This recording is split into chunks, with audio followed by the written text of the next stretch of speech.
Ça va, ça va.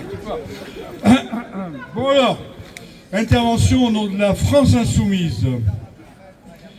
Nous le disons chaque samedi, notre détermination hebdomadaire, qui peut paraître étonnante, extraordinaire, sans discontinuité depuis plus de 2 ans, ne peut avoir de sens que parce que des fois il y a un côté bizarre que des gens depuis 2 ans soient là, ne peut avoir de sens que parce que, d'une part, nous avons le sentiment d'appartenance totale à une cause juste, profondément juste et humaine, celle de ceux qui sont morts, plus de 70 000 comme vient de le reconnaître officiellement Israël, et qui continuent à mourir et à souffrir en Palestine.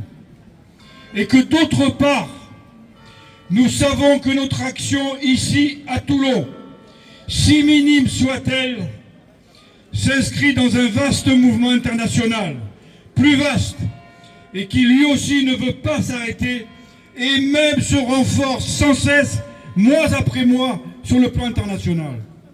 Nous sommes convaincus donc d'être un maillon de ce combat international contre la guerre, contre les génocides, la barbarie capitaliste qui prend de multiples formes ici et ailleurs.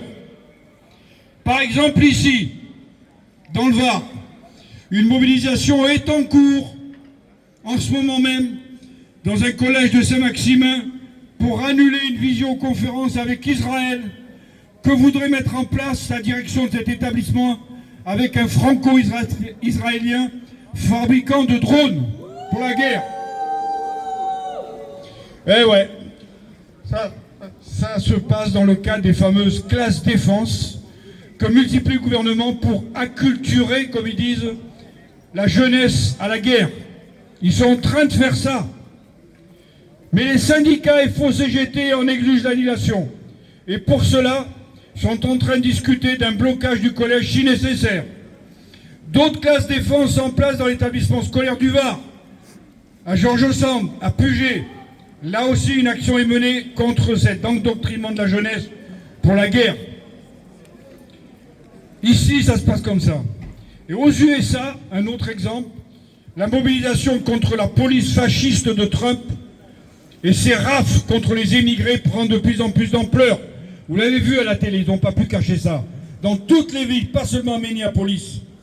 Je cite ce que vient de déclarer April Vareta, présidente internationale du CEI, deuxième syndicat des États-Unis avec 2 millions de membres. Comme quoi les syndicats là-bas, c'est pas en France. Je cite cette militante. Philandro Castille, George Floyd, René Good, Alex Pretty, les 2 derniers là, ne sont pas des tragédies isolées. Elles sont liées. Nous avons déjà vécu ces scénarios. L'Amérique a une très longue histoire d'utilisation de la loi pour excuser la brutalité. Le Ku Klux Klan faisait partie d'un système organisé de terreur. Et aujourd'hui, l'ICE, l'ICE joue exactement ce rôle. Et elle ajoute, nos luttes sont liées partout dans le monde. Nous faisons face à une violence cautionnée par les États. Nous devons nous lever et nous organiser. Et c'est ce qu'on fait ici. Aujourd'hui, les classes défense veulent terroriser la jeunesse en leur disant « Si vous n'obéissez pas, votre avenir sera celui des Palestiniens ». Aujourd'hui, Trump et Netanyahou et ses complices comme Macron ne se contentent pas d'une simple colonisation. Il s'agit de dire aux Palestiniens « Vous dégagez, sinon on vous tue ». C'est ça qu'ils font. La lutte du peuple palestinien est la mère de toutes les luttes. Elle est le creuset, depuis 1948 et bien avant, de toutes les révolutions contre la barbarie capitaliste.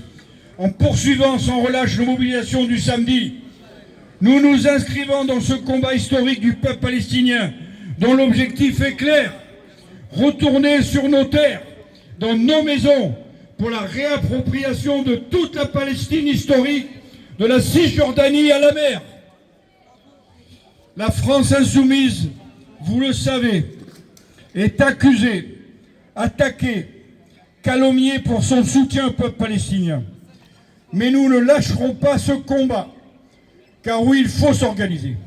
Plusieurs députés de la France insoumise ont déjà pris leur billet pour aller au meeting internationaliste de Londres le 20 juin prochain, qui fait suite au meeting de Paris du 5 octobre dernier. Meeting qui va rassembler des milliers de militants, dont les Américains, des Anglais, mais aussi des Ukrainiens, des Russes, dont certains sont déserteurs, bravo à eux, des militants juifs antisionistes, bravo à eux, et bien entendu des militants palestiniens. Exactement.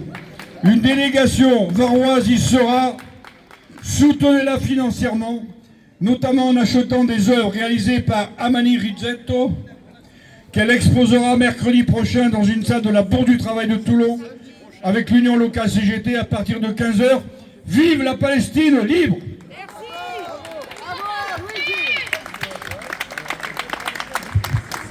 Alors c'est samedi.